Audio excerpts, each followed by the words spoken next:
year. Yep. Zilean is one of the first champions that Cloud9 used to dig themselves out of 10th place in the North American LCS Summer Split. And Cloud9 have definitely made one thing clear ever since, I believe, the third game of that play-ins final. They have banned Tahm Kench on blue side and red side every game. They don't miss a trick with that here, and they will actually ban the Akali on blue side as well. Yep, 11 Tahm Kench bans in a row for Cloud9. We'll see if that continues on throughout this series, as I'm really not surprised by almost any of the Afrika bans as well. The Zilean and Nocturne choice bans against Cloud9's preferred playstyle, and Jensen's arguably best mid laner, but now my first pick, Aatrox, is allowed for Licorice. Yeah, and we expect Licorice to hold on to it, even though it's traditionally very flexible between the mid lane. It's almost always gone to Licorice for Cloud9.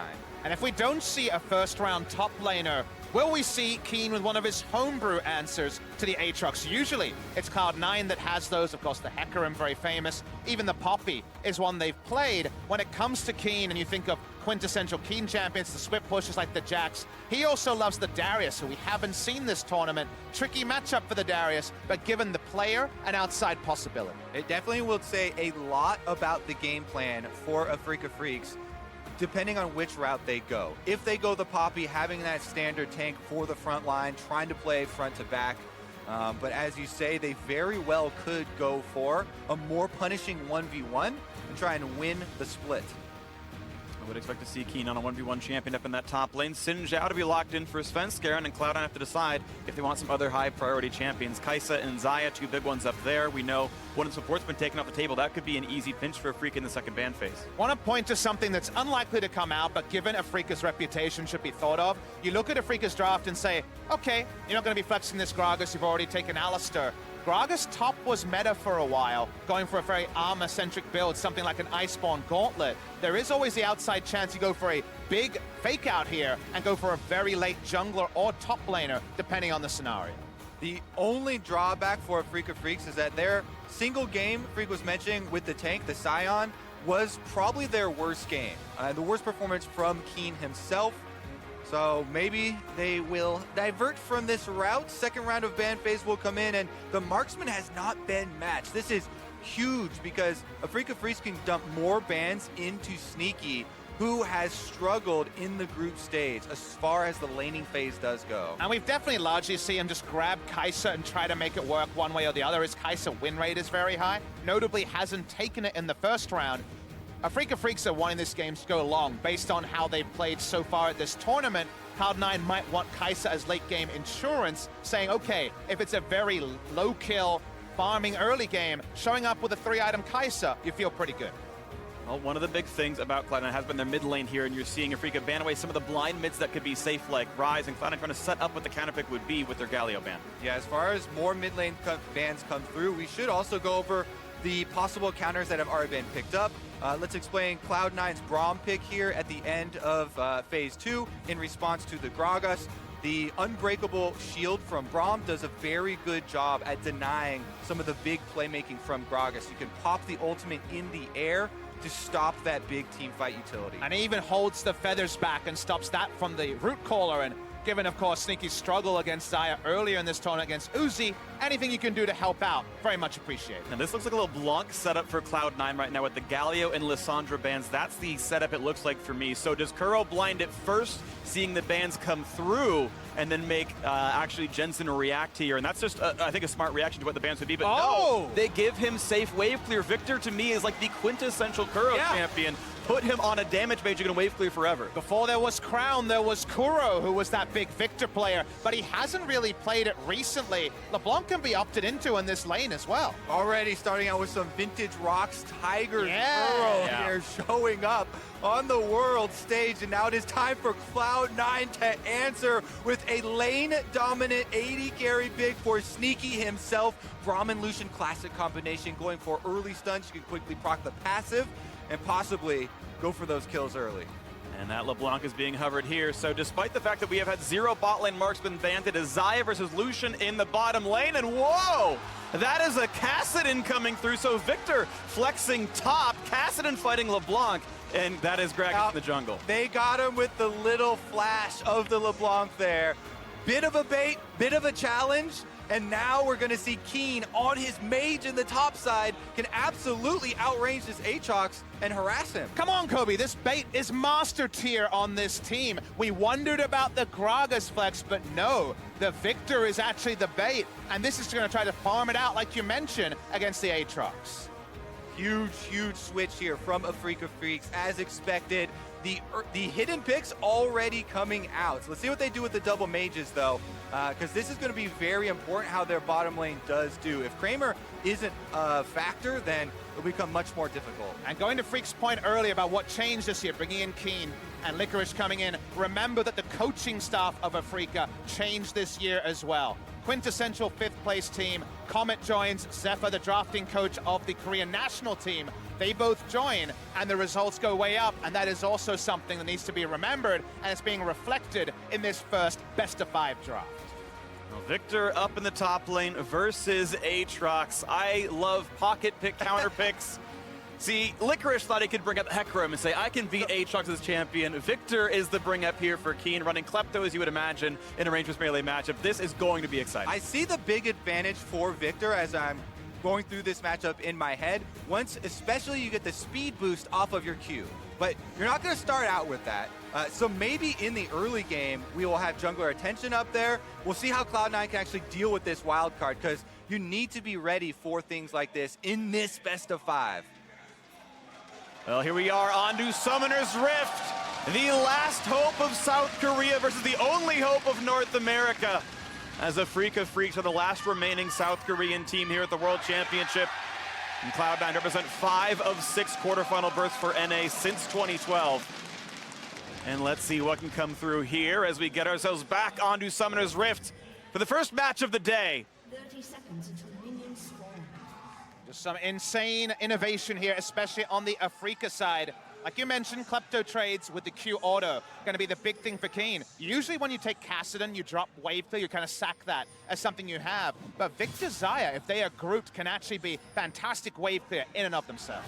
Also, in the early game here, LeBlanc can definitely harass Kassadin. Kassadin gains so much more power as the matchup goes on and closer to that level 6.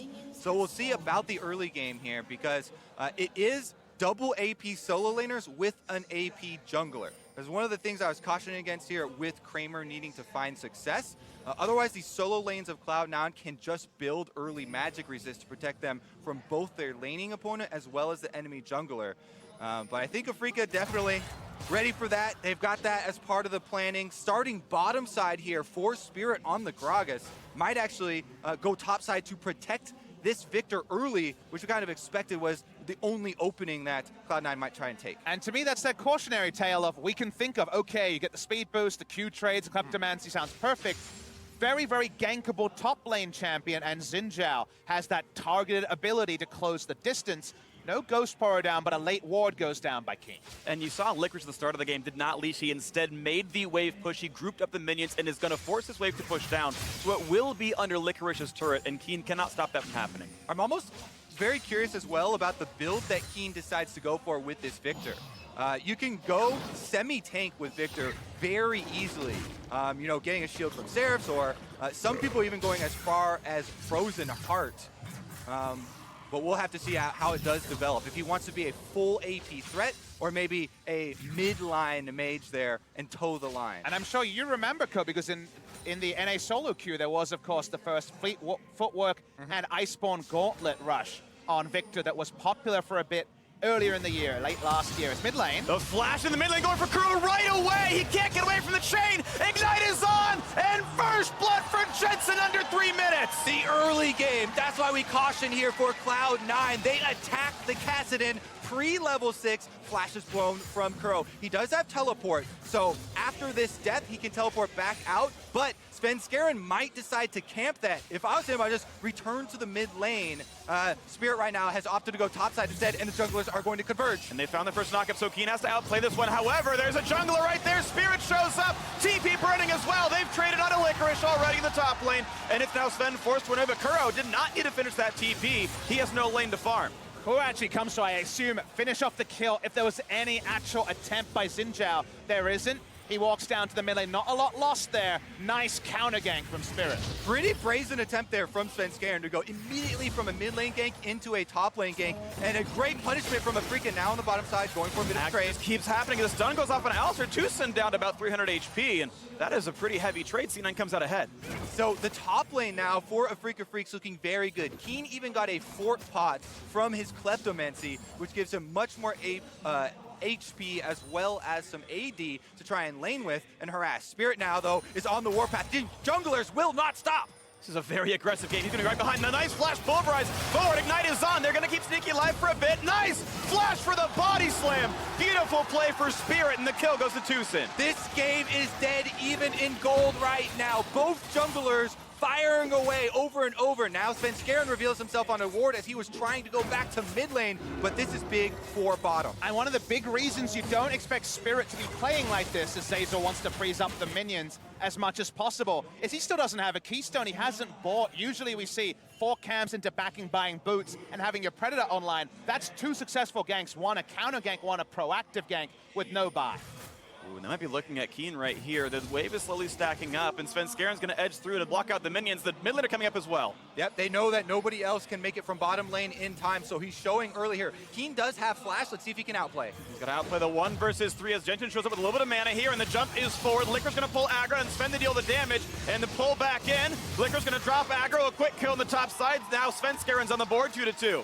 Cloud9 now overloaded 3 members on the top side of the map as Afrika are trying to reset. They push out bottom side as well, and this should be the first break in the game that we get. 0.4 champion kills per minute. That means on both sides for the Afrika Freaks before this, we already have 4 kills in 5 minutes. This is very much both teams adapting to expectations, I think, that were differing on both sides. Will this last the entire best of 5? That's a little bit harder to see, but for game number 1, action everywhere. Viewers at home that have been watching the 2018 Worlds will be accustomed to a fairly quick pace increasing over the course of this tournament, and this one, no different. Now, we are getting to the point where Kassadin here, mid lane, Koro, is getting to his level 6 and will be able to actually have some agency. He is down severely in CS because of the teleport that he used topside to try and protect Keen, but that will change over the course of this game. Keen has been able to pick up his first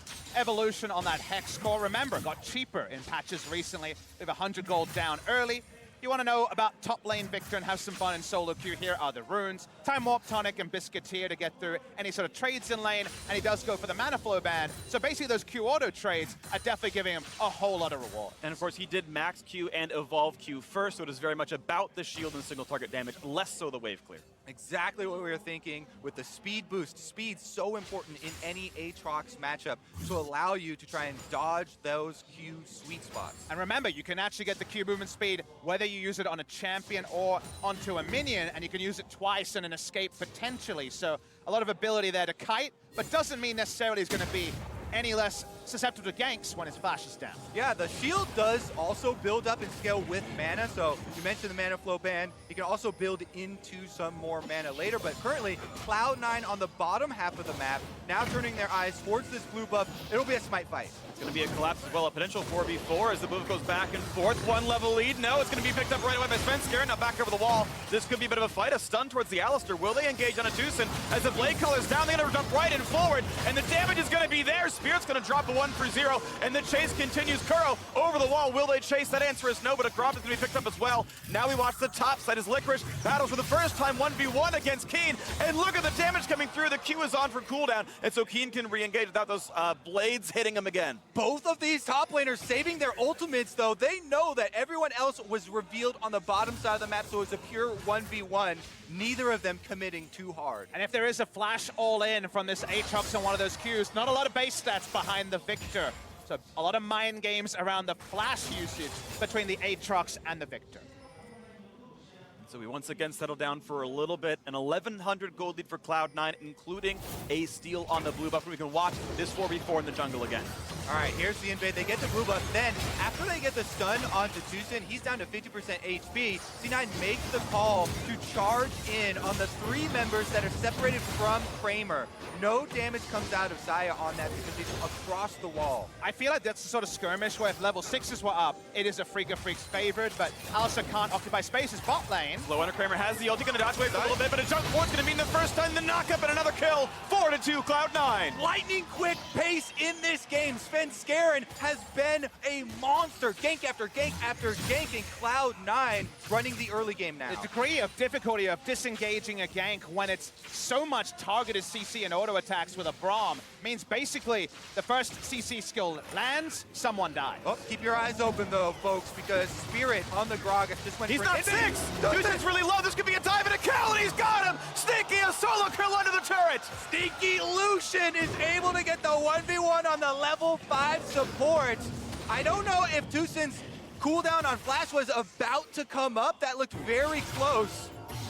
They're gonna look at the mid lane now again. Kuro has Flash this time, gets away from it. Ignite is there. They land the chain. One more auto. That should be it with Ignite. And he takes them down. Solo kills all over the place for Cloud9. Big moments for Cloud9. This is feeling more and more like a Freak of Freaks in the first 3 games before they got things together. This is not the slow pace they're used to. And in trying to catch up and keep tempo with Cloud9, they're dying left, right, and center. A Freak of Freaks come out with the planning and the lane swap here for a Victor coming to the top side into the Aatrox matchup, but Cloud9 come out with pure brutality, gank after gank after gank, and they are finding the kills. And this is the time they need to prosper because scaling-wise, a lot to like about a Freak of Freaks as the game goes on. Specifically the Lucian, the LeBlanc, so strong early to mid-game. Don't necessarily fall away, but you would say a Freak of favored with the Kassadin in the late game, yet. At this point, it's the better part of a 3,000 gold lead for C9. And in addition, the Kassadin being held to 50 CS at 10 minutes here. That is absolute denial from the mid lane, Jensen, because indeed there was also a mid lane gank at level 2. There was also Kuro then afterwards using his teleport to the top lane. But if you give Jensen an opening like that, over and over, we have seen this player, even on the world stage, absolutely demolish opponents. And his stats certainly back it up. Second round Robin, those 3-0 into 3-1 scoreline for Cloud9 on the day. His CSD goes up the better part of 16. Gonna go up way more with this game, including that sample size. Cloud9, they're not done. We're looking at round 2 under the turret right here. They got to slow into Kramer. Kramer does still have his summoners. A big stun to the front line. Trying to back forward. Into the dive they go, but Kramer stays alive, and here comes the teleports. As the reinforcements have arrived, then Freak of Freaks gonna push C9 right back out of that one. See if they get a full retreat here. They have been able to do it. Cloud9 also setting up another counter.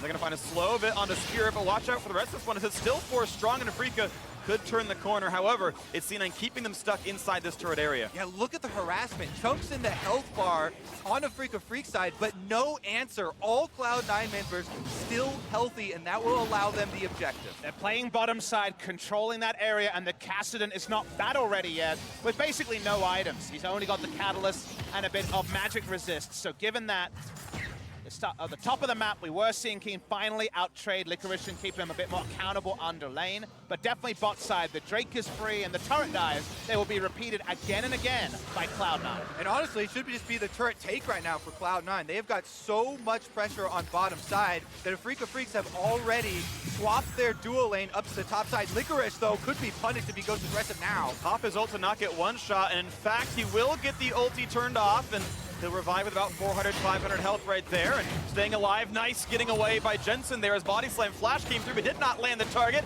That's a great explosive cast, though. Jensen needs the cooldowns back, does get over the wall, stays alive through a flash and an ultimate. And Jensen holds on to his own flash. Spirit using everything he has in his arsenal there, and yet unable to get any meaningful cooldowns. Top side of Freaks will answer with a turret of their own, trying to get some gold back for themselves. Want to wave this one as far as possible. Braum is walking out, but Lucian was still, of course, in the bot lane. So that, yes, as you mentioned, Kobe, given the scenario with Ultimates down on Tucson and Kramer. No local gold. I think they were afraid of Lucian being there as well, Yeah. so half the value of that turret just disappeared. 250 only for that turret kill. Yep, you have to stay within range of the turret going down. At least one member of the team or the gold just goes into the ground. All right, let's check in with Keen's item build. He has 2 evolves onto the Hex Core. The Sheen might signal the Ice One Gauntlet we were alluding to earlier. I don't think Trinity Force Victor is coming out of this game, so given Lichbane that, could be good too. Lichbane could be good too, you're right. Yeah, we'll see what comes through into that one. Either way, though, he's certainly going for the 1v1 focus build that makes sense for Keen. Here he's going to try to kite around through Licorice as he's jumping back forward, but Licorice has a long way to go to get back to his base, and Keen is fast. Forcing the flash over the wall, Licorice having to run away. Yeah, good use of the speed boost here on display from Keen. Constant harassment with the Sheen procs over and over. That's what they were thinking with this entire setup of Champion Select. But will it be enough to get them back into this game? It's definitely a tables of turn moment for Licorice because he's usually on the side of the matchup that he knows better. Hecarim into Aatrox is always going to favor the Hecarim player. When you go for this off-meta pick, when you innovate, you always have an experience advantage. So nice to see, even though it hasn't really translated into too much for Keen just yet. Well, either way, I do really appreciate the mid-game plays of a Freak of Freaks. They were losing in so many of their lanes, especially that bot lane 2-on-2, and they've managed to make turret trade after turret trade, top for bot, now bot for top as well. The question is, though, if mid lane tier 2 gets taken down, then they've maybe bitten off more than they can chew. Another trade on the mid side, forcing a flash away. Otherwise, it was an equal trade of turrets. Jensen has full run of this lane. Kuro has nowhere safe to go. Sneaky taking down another turret on top side for Cloud9, and the territory for a Freak of Freaks continues to shrink.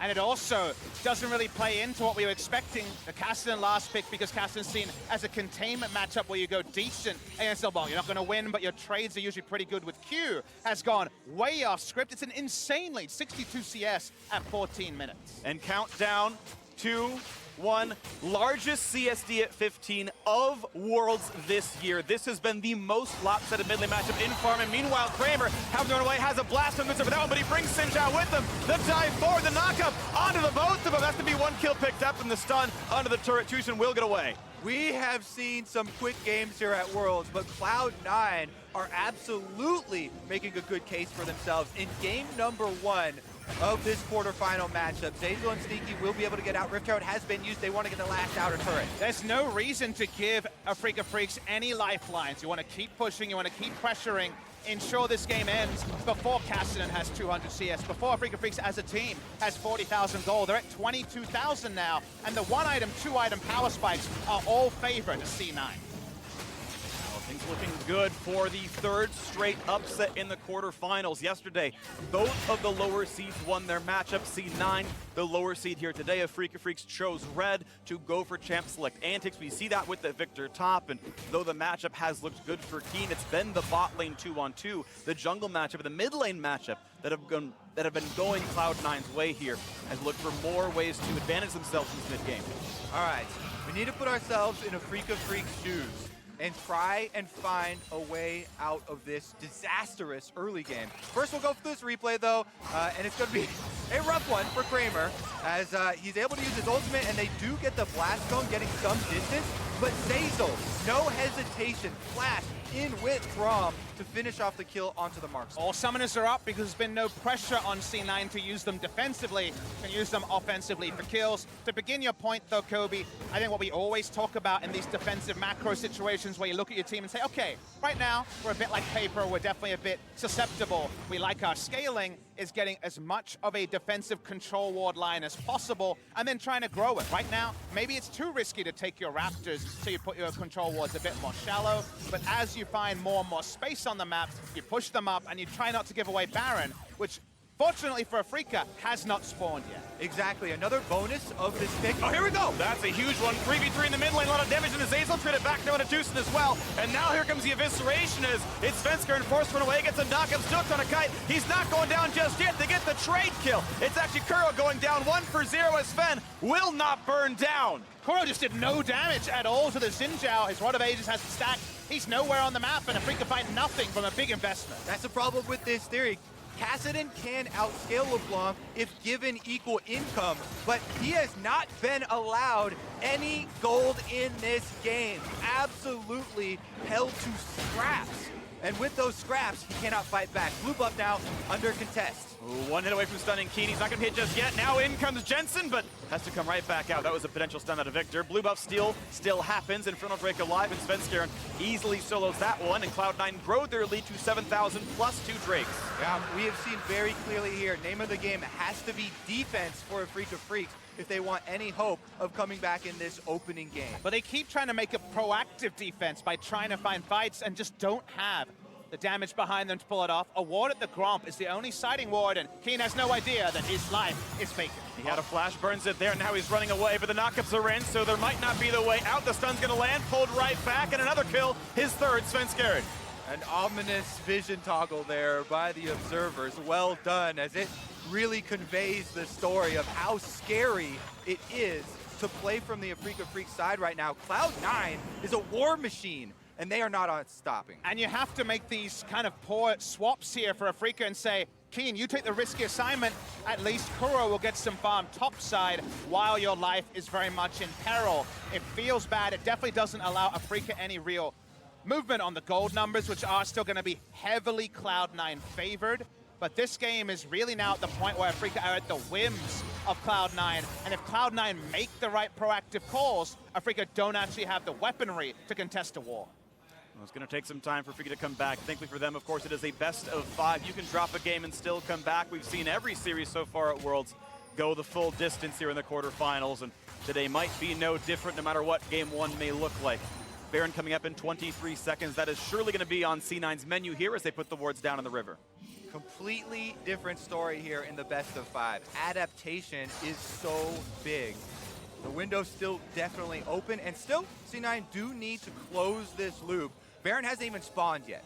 They do have complete control. They should be able to set up the vision in this red quadrant and allow them fairly easy use of this objective. However, you still have to take those steps, especially in a series like this. Yeah, the defensive setup will continue for Afrika.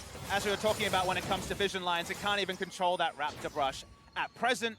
Svenskeren in the most advanced brush on top side. You have to be disrespectful when Cloud9 have basically won 8 out of 9 early skirmishes, and there have been plenty of early skirmishes. Afrika set up though, and even a catch to relieve pressure will be big, but every time they've attempted that, they've been repelled super well by Cloud9. The ward's just continually going down. They can't see much more than just the very beginning of the outside of their base as top lane is pushed in. C9 moves back into mid here, trying to push the people away, but there's a headbutt pulverize in, and the fight continues now on the front side in front of tier 2. Ult comes in for Keen as well, and Cloud9 going to disengage, but send a few back forward, and knock down Tucson 1-for-0. Explosive cast brings in, and that's going to be 1 kill picked up, a 1-for-1 so far. The revival coming out soon for Licorice, but it's already Keen dropping as C9 are up 2-1 in this team fight. They can walk right back away easily. Yeah, the objective doesn't go down. The turret still stands, but Jensen's not done. He wants it chunked down, and he does! Takes out Kramer, 3-1 in the team fight, and that turret's gonna fall as well. Individual moments like that are game breakers when this game is really, really in the advantage of C9. Jensen gets the individual outplay to just put that exclamation point on another positive trade for C9. Jensen has been a player criticized for big moments in the North American LCS, but here in the world stage, we're going to get another look at this play from Cloud9. Watch the replay here as it goes through. Tucson tries once again to be proactive. The issue is that even through his ultimate, he's not tanky enough, and there's not 2 item spikes on anyone on the side of Afrika. Yeah, this is clearly Cloud9 with the giant gold advantage. Licorice does teleport it in and finish off Keen here, then popping the revive off of the Blade Caller. As you know, this is not over, and there is more to this replay. Jensen out of the side, able to find Kramer. He knows that the Kramer has no cooldowns left. Now the chain, that does look crazy when LeBlanc goes back to different spots on the map, but the chain goes straight from where you shot it. So he knows in his heart, as soon as he shoots it, point blank range, right into the Xayah, that thing's gonna land no matter where he goes. That was definitely a bend it like Jensen moment, because that was very impressive. Look at the top here. Following on with the Freak stat earlier, this is C9 really fully rampaging through Afrika. mental reset is not usually a word we use for game number 2 of a best of 5, but already it has to be something to levy out of Freak of Freaks, given how dominant C9 have been. Ben Garrett going for a face check. 1 versus 2, knocks him back, has a blast cone, gets away. And Cloud9 causing North American fans to dare to hope. This story of Cloud9 this year is absolutely amazing. This team subbing out star players in the summer split, falling to 10th place in the North American LCS, and have fought their way hurdle after hurdle, problem after problem, all the way to the quarterfinals here at Worlds. And with this improvement that we have seen at each stage, they don't look like they're going to stop anytime soon. The team that dares to dream biggest at Worlds has largely prospered. C9 looking for a couple of picks to break the base. Jensen goes in, nice job getting away from headbutt pulverize. Cooldown for about 8 seconds there for Tucson, but that won't signal an opening for Cloud9 just yet. They're just going to push in this lane, but they are still setting up around this Baron. You know they can. You know a team's being suffocated where 4 members have actually switched over to the blue trinket just to spot a brush because they know they can't stick control wards even outside their base at any moment. They need as much spot vision as possible with Baron on the menu very soon. All right, looks like we may have another fight over vision. Kuro does Rift Walk out though before Cloud9 can close the loop. We do have a Predator activation, but I don't think they want any fight. There'll be a couple of ward kills here as Cloud9 knocks down the few that were able to be put down from the Sight Stone there. But Blast Cone means it's C9 into the Baron pit, and they're going to try right now, leaving Zazel and Jensen to zone out the squad as 2 of them knock down Baron.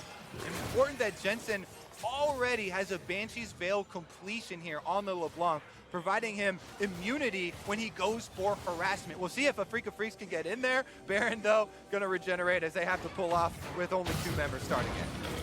When Tucson has to lose the ultimate as 3 of the blue trinkets were used trying to spot out Baron. Now the knock is going to land, but only onto the Tankiest member of the team. Will they burn him down? A great cast pulls him back, but so does the W from Licorice. And another kill comes in for Cloud9, 13-3, and once again they can turn to Baron. Double chains here. Licorice and Jensen both ensuring that Tucson will go down, and now Cloud9 can return to the objective. The cost of a freaking going for these 3 blue trinkets, they only have 1 sweeper, he's dead, and thus they have no idea if C9 know where they're at.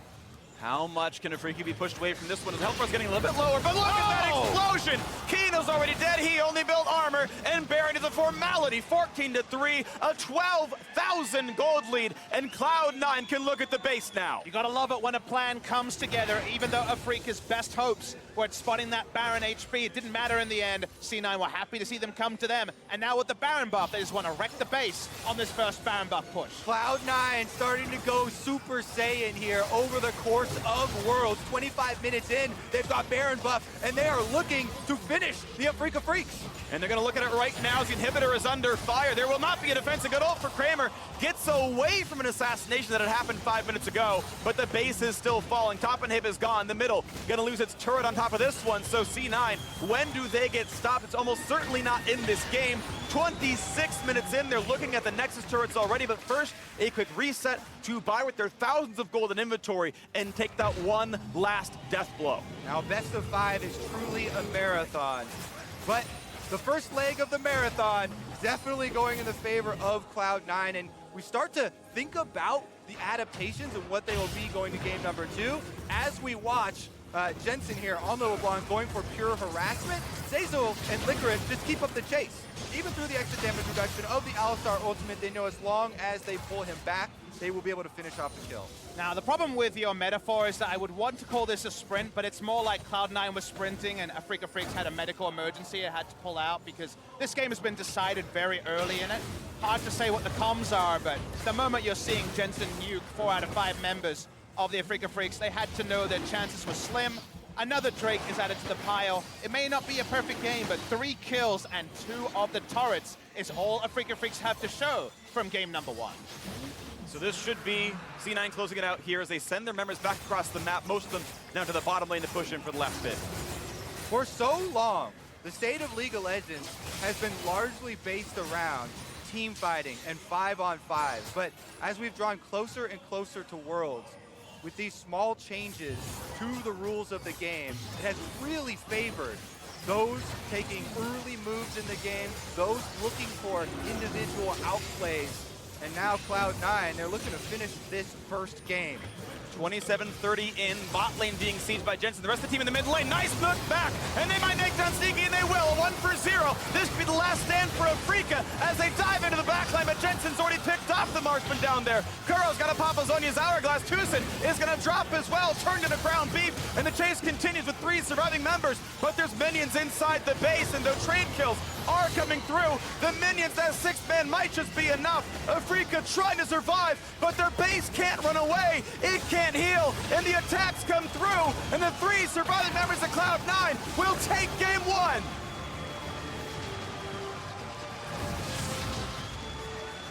Powerful opener here from the Cloud9 squad. And Afrika Freaks are left to adjust, already turning their eyes towards game number 2. I like the adjustment they attempted. They were trying to be tricky in the draft. The victor side of the coin was actually quite strong.